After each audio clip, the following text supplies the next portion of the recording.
Hello, everybody. I'm Andrew Boudry. And I'm Ryan Cummings. Welcome to the Your Bread and Butter podcast. We're going to be looking at tax deductions for the end of the year here in 2025 with the changes that have occurred. It's you either pay to play or you are going to play and then pay. Stay tuned. Discussions in this show should not be construed as specific recommendations or investment advice. Always consult with your investment professional before making important investment decisions. Securities offered through Cambridge Investment Research Incorporated, a registered broker-dealer. Member FINRA SIPC. Advisory services through Cambridge Investment Research Advisors Incorporated, a registered investment advisor. Cambridge and Private Financial Design LLC are not affiliated. Bread and butter.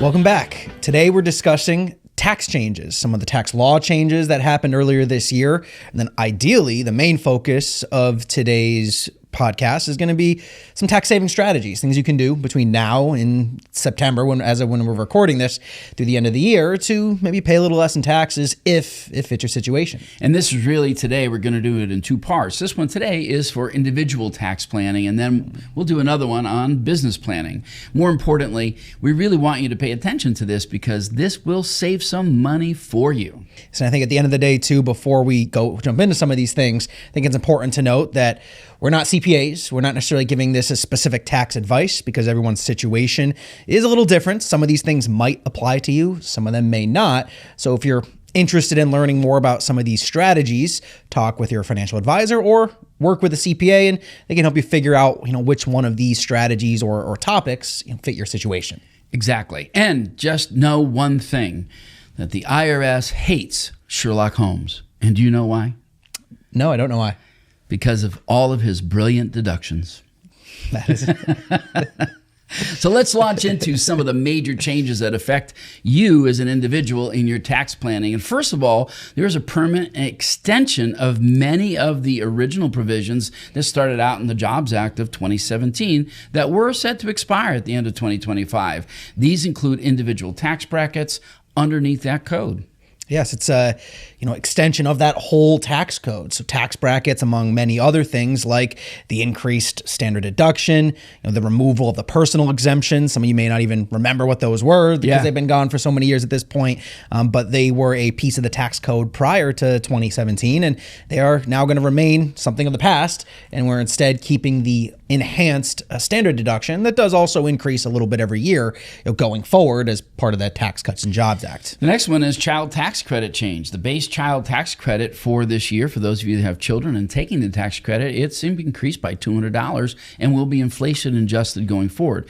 It remains partially refundable with phase outs similar to what they were before. So not a huge change, but a little bit of an increase in what the value is. And I think the biggest change there is, the $200 is nice, a little extra for people with kids.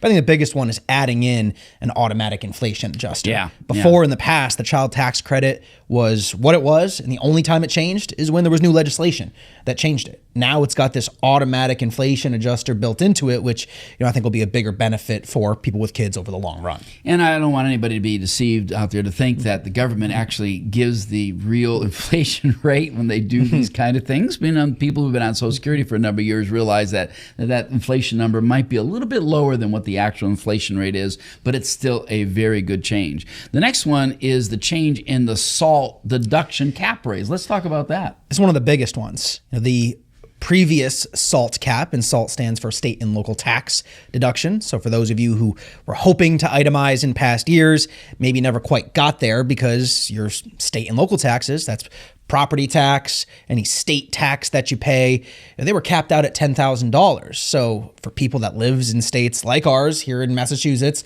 with high state tax rates, or in other states like New York or California, they were potentially getting capped at that 10 grand when you added up all the state tax they paid along with their property taxes.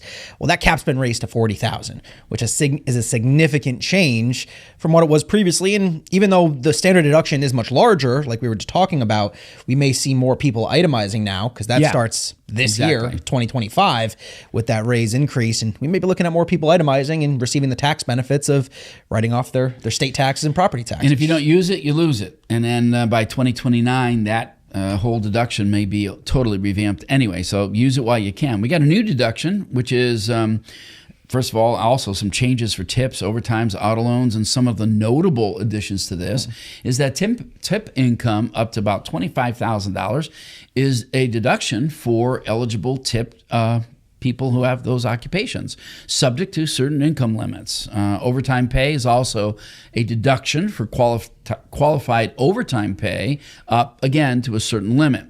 Now, we can't get into all the limits and all that here because we'll never get through the episode, but do consult with your tax planning people to find out what hits for you.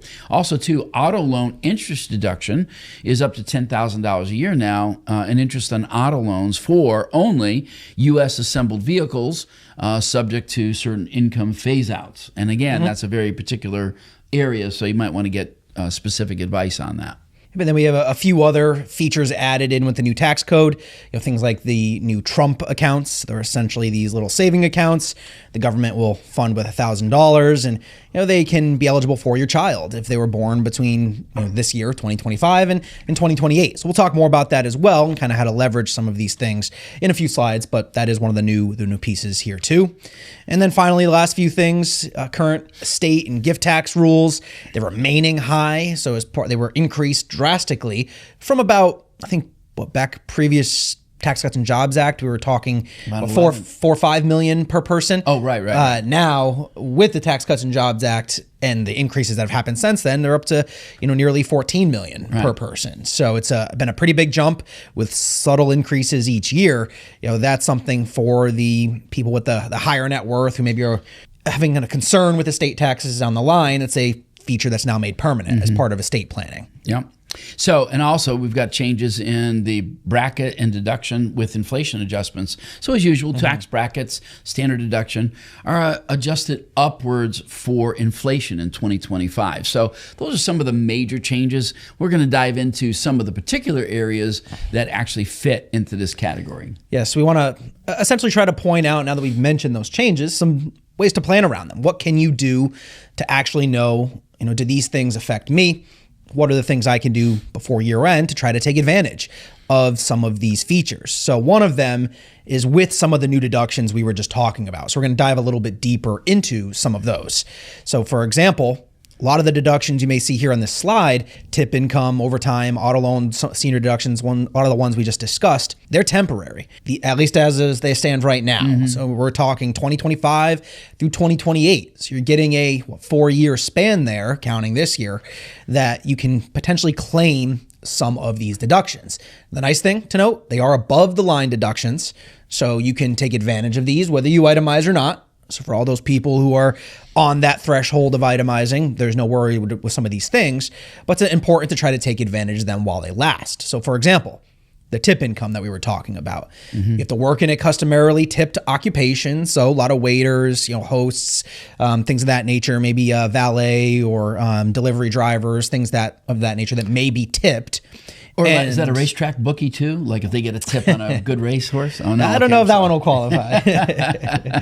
But yeah, you have to be in one of these occupations, and you can deduct up to $25,000. So it's not all tip income that's free, right? But it's up to $25,000 that is potentially deductible. So meaning you claim the income, you claim the tips, but then you get a deduction when you file to offset that income. And the limits on that are for a single person up to $150,000, then it's gone. Joint filers, $300,000. So, that could be there, could not be there for you, but it's likely that, if you're working in a tip income business and your occupation suits that, it's unlikely that you're going to go over those numbers. Right. So I think the planning point here can be for, there's not to say everyone does this, but I think in the tip industry, in the jobs, a lot of people who receive tips do tend to maybe sometimes underreport their tips. Yeah. Well, that can cause its own issues because now without underreporting tips, there's issues with trying to actually get that money back into, say, bank accounts without maybe alerting the IRS. Right. Well, a planning point for people in these tip occupations is for the next 4 years, claim all of your Claim your tips. tips. Claim your tips. You Yep. can get them tax-free and not, get that $25,000 deduction, and it could be a good advantage for you Should to have actually... been claiming them anyway. Should have been. But for those that maybe weren't in the past, Right. it's an opportunity to, kind of get back above the line and claim as much of those as possible. Yeah, the next one there is our overtime pay deduction. So a deduction of up to $12,500 or $25,000 for joint filers is available for overtime pay if it exceeds your regular rate. Again, if for single filers, $150,000.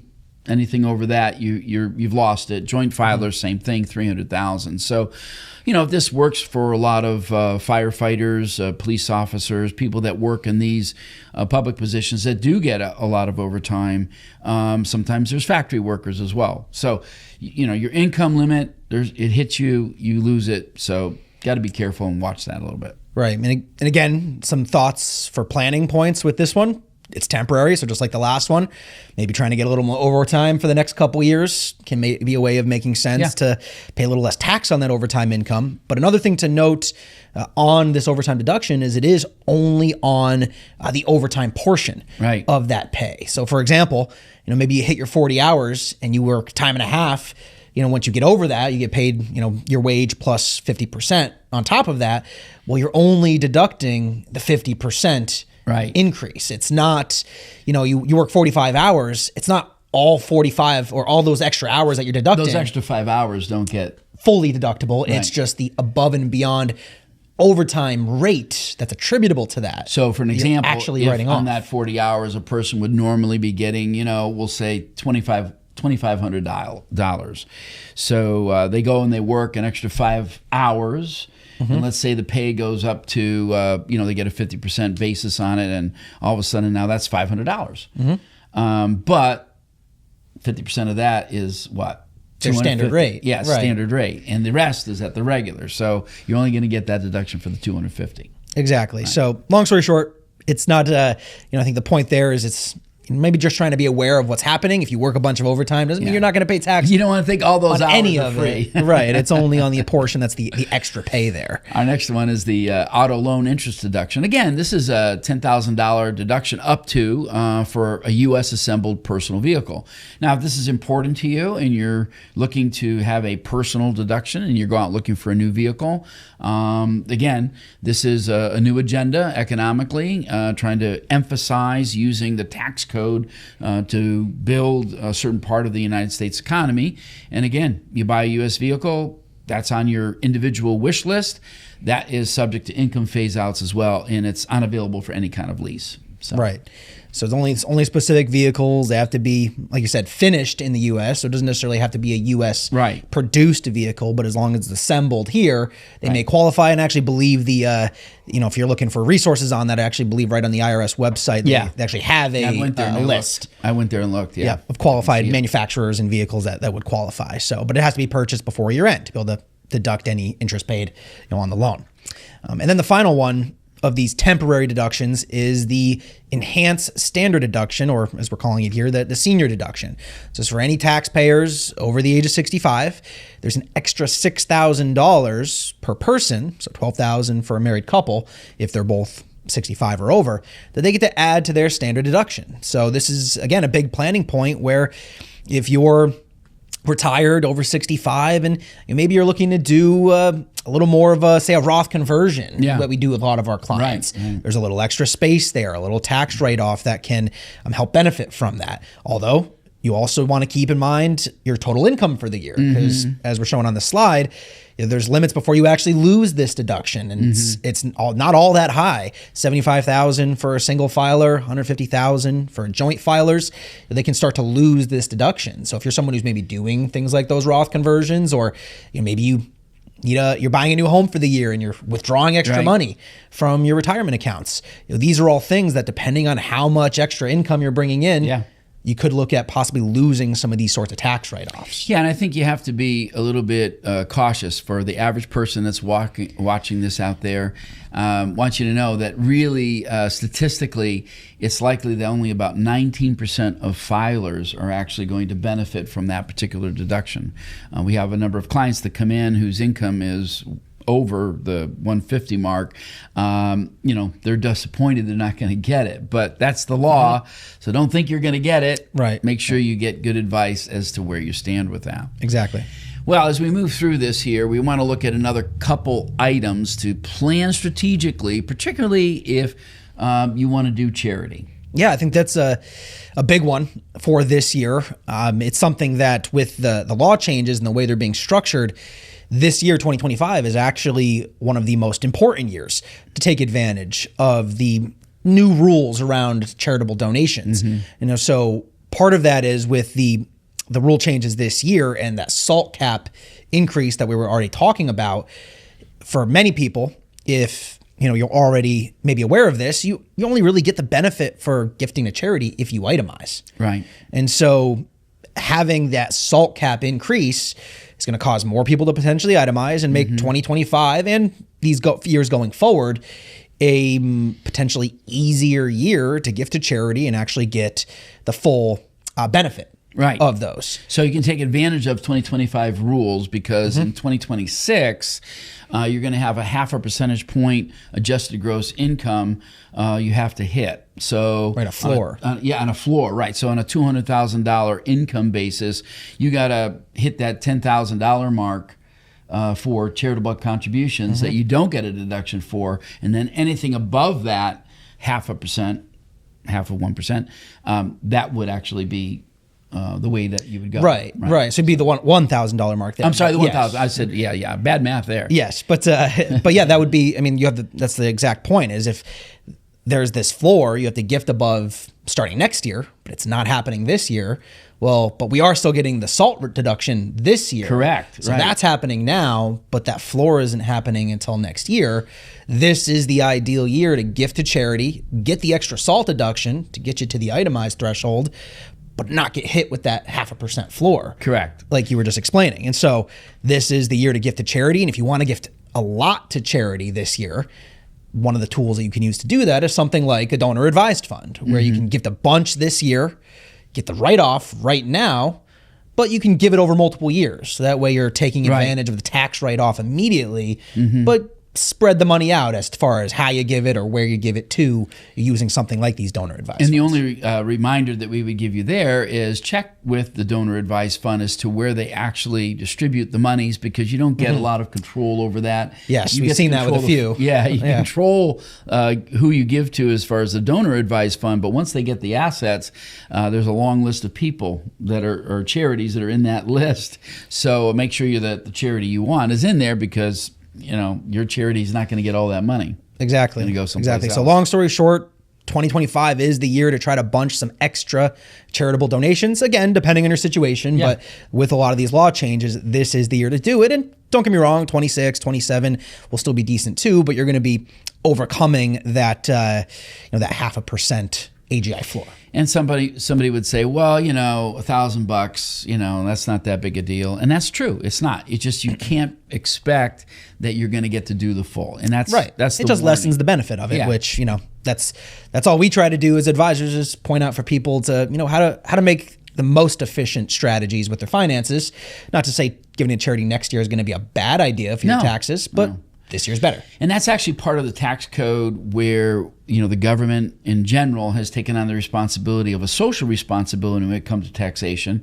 It's similar to municipal bonds, where municipal bonds were created as a way for Americans to contribute to their own local community as well as to the state that they lived in. And that's why you get tax-free interest in it, because the federal government decided that, if you're investing in your community, you're not going to have to pay income tax federally in your state, and your state's giving you a tax deduction because you're investing in schools, bridges, roads, the betterment of the community. Same thing with charitable deductions. Charitable deductions are designed, and charitable deductions weren't always in the tax code, but it's a part of the whole idea of using the tax code to benefit society, and that's where charitable work comes in.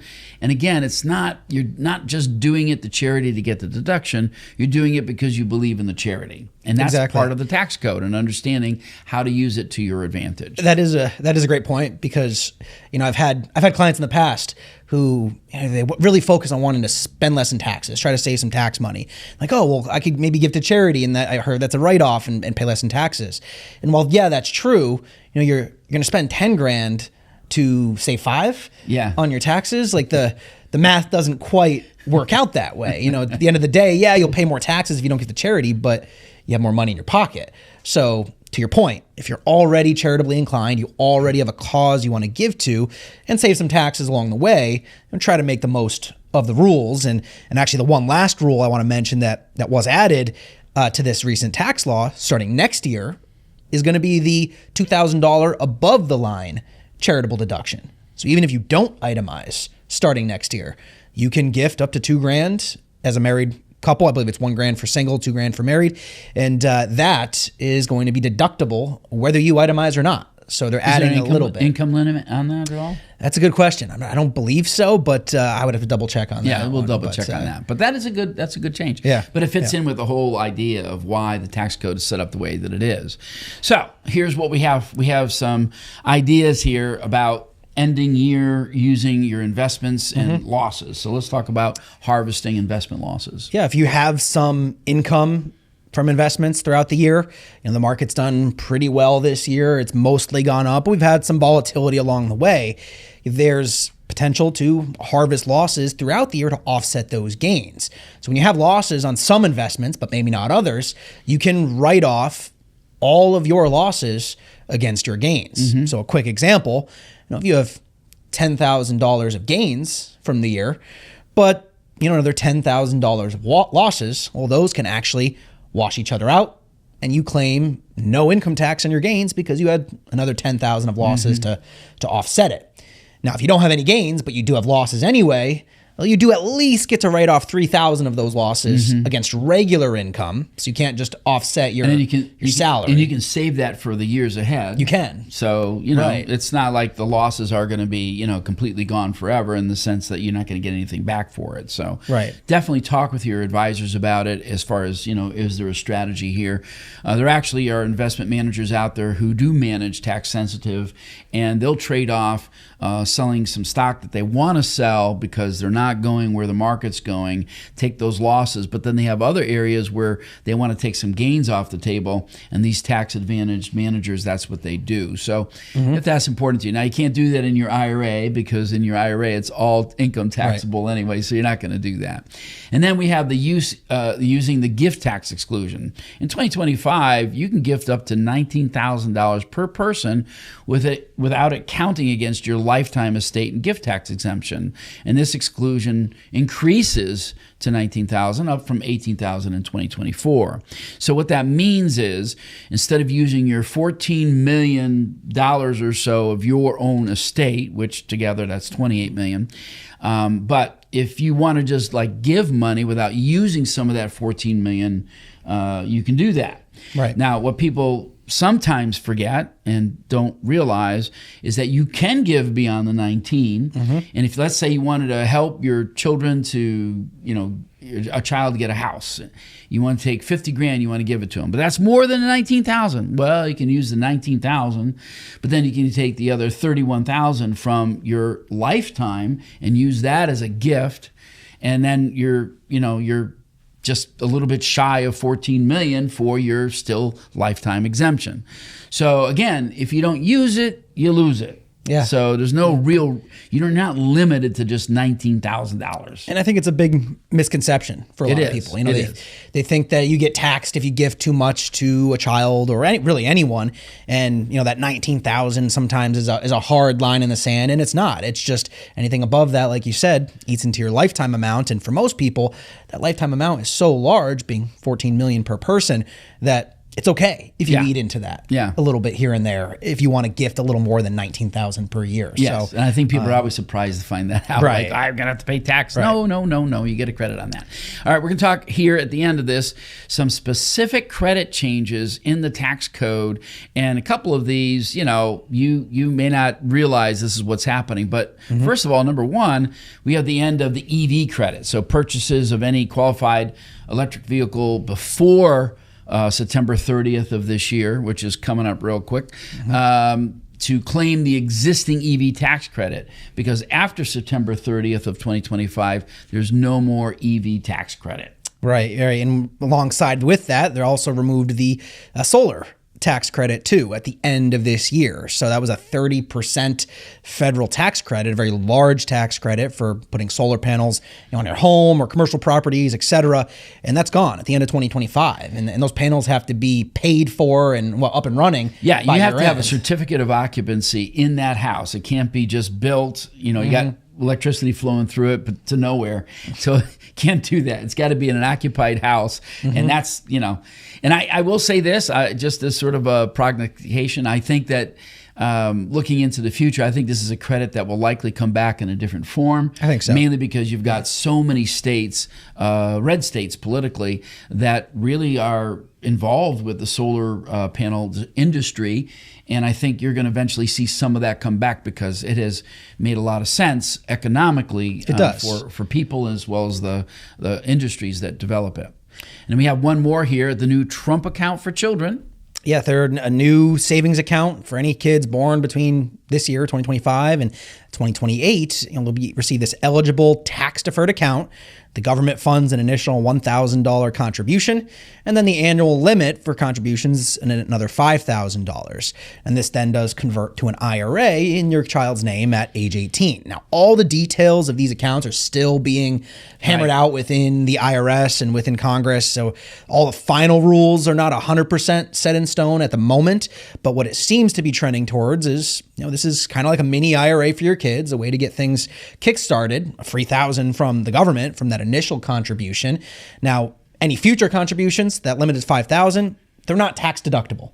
So you're not going to get a tax write-off for any money you put into these accounts, but there is tax deferral, meaning no tax paid on that money while it sits there, while it stays invested, no dividends tax, no capital gains tax, or anything like that, while the money stays in the account. So the initial contribution that the government makes is $1,000, right? Yes, right. So they don't add any more money after that. Not at least with the current code. Right. And we don't have an idea of where it's invested yet. We don't. So there's really going to know. be at least the initial legislation on it is there's going to be some U.S.-based indexes. Okay. So it's actually going to be limited investments. And again, it could change, but at least as it stands now, limited investments into some index funds that are only U.S.-based. There was a Right. whole kind of push to invest further into the U.S. economy. And so that was kind of the reasoning behind that restriction. Yeah. But the downside of that is that does also create a little bit of a lack of diversification Correct, in these right. accounts. So it's something to be aware of when you're considering how much to put in. And these. even though it sounds great, it may very well be that a 529 plan for future educational purposes, whether it's going to college or becoming taking a vocation as a plumber, electrician, any kind of schooling to get certified, where the 529 plans, do. And again, we're not tax experts here. Mm-hmm. We don't know where the future might go, but as 529 plans exist, that might be a more flexible option for most people, though it is It very nice well to could get be. nice to get $1,000 from the government. I mean, it's nice getting money from the government. Right. There's no doubt about it. Yeah, at the very least. At the very least, get the account open it up started. and get and- the $1,000. Right, But anyway, so as we get more details, we'll let you know. But right now, we don't really understand where that's all going to happen and how that's going to come about. So we can't give you any more details. And at the end of the day, if you're, as we stressed at the beginning, if you're wondering, which one of these credits, deductions, changes can benefit you, work with a CPA. That's going to be the, kind of the stopgap for all of this. This is to kind of build your knowledge base and help you figure out maybe what things you should be pursuing and asking questions on. But a lot of times then go to the professionals, work with an advisor, work with a CPA to, figure out, which of these and I think to you. that, when you start looking for people to work with, a CPA, just like, we're CFPs. Now we're certified financial planners, but a certified public accountant is a good place to start. And I realize they could be more expensive. In fact, there was one CPA that was he was super, super expensive. And do you know how much he charged? I don't. He was a little bit of a cannibal because he charged an arm and a leg. I mean, he was really expensive. So anyway, when you're out there, look for somebody that's reasonable, not charging you an arm and a leg. Right. Well, and speaking of CPAs, I mean, you know, a lot of CPAs are kind of numbers people, but you know, they can have a sense of humor. Do you know CPAs have a sense of humor? They can in some cases. You know what type of sense of humor they have? Tell me, please. Self-depreciating.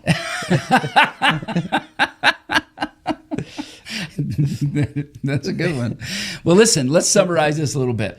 Pay attention to your personal tax situation.